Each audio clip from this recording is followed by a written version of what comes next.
Hey friends, welcome back to the Destination Baby and Kids YouTube channel. This is Gina and I am very excited to be here with you today to show a little demonstration, a visual demonstration of how to install your Maxi-Cosi Andi 360 rotational car seat.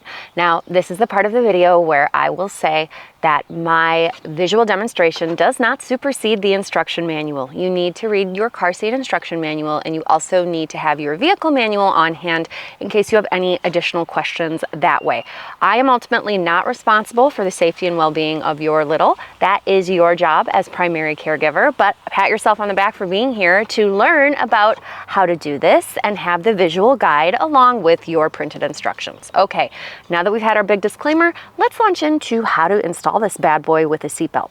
So the first step on this Maxi-Cosi Andi is going to be to loosely attach your top tether. So I'm going to go ahead and toss that to the back of my middle seat here because I'm going to do a middle installation for this guy because we're doing seatbelt. I don't have a lower anchor hookup in the middle for this car. So the next step for this guy, which is going to be pretty cool, is the seat actually will separate from the lower component. They are wired together. So it is on a base. It can remove from the base, but not in a functionally useful way other than for installation or taking it out of the car. How we're going to achieve that? If you look down here on the seat, it reads squeeze to rotate.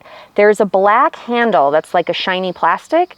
If you pinch that, that'll enable you to turn your seat in either direction. Now, if you look right here, there's a secondary handle that I'm going to be able to squeeze. I am going to turn the seat toward myself.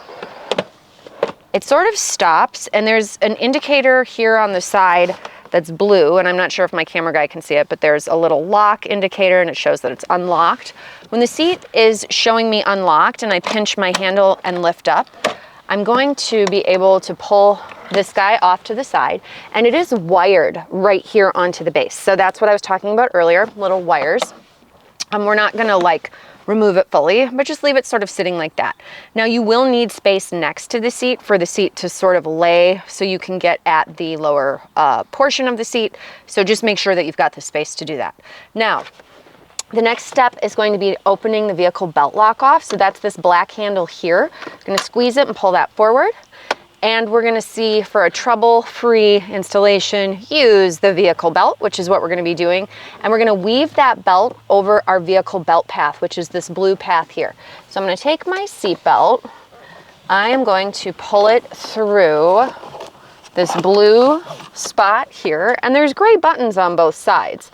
When the belt sits across both of those gray pieces, and we'll go ahead and buckle our seatbelt.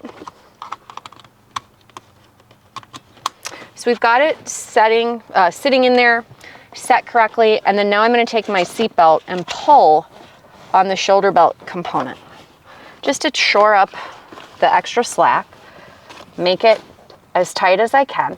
And those windows went from red to green. So that's our first step, that this is going correctly. The next step is going to be, and I've got to make sure my belt is nice and flat, not kinked, not crooked. We're gonna go ahead and close our tensioning vehicle belt lock off right there. So we're locked off. I'm gonna pull left, right on the seat. I'm not gaining any movement, so that's good. I will go ahead and lock off the actual vehicle seat belt. So I'm gonna pull that all the way out. It'll retract and make a clicking sound. I know it's locked off, so we'll have no kiddo pulling on that or playing with that. And then now they're gonna ask me to go ahead and tighten my top tether, which I've gone ahead and done. And now the seat, we've got our green windows, we've got our seat belt locked off. It's all correct here. We're nice and tight there. We're gonna go ahead and flip that seat back onto the lower component of this base. It clicks and it turns. So now the seat's installed. We can have it be for rear facing, or of course we can rotate it for forward facing. So hopefully that's clear. If you guys have questions or comments, leave them below, and please feel free to check out my video on how to install your Andi 360 rotational seat with lower anchor, and then as well as how we change it into a belt positioning high back booster. Thanks for watching. We'll see you in the next video.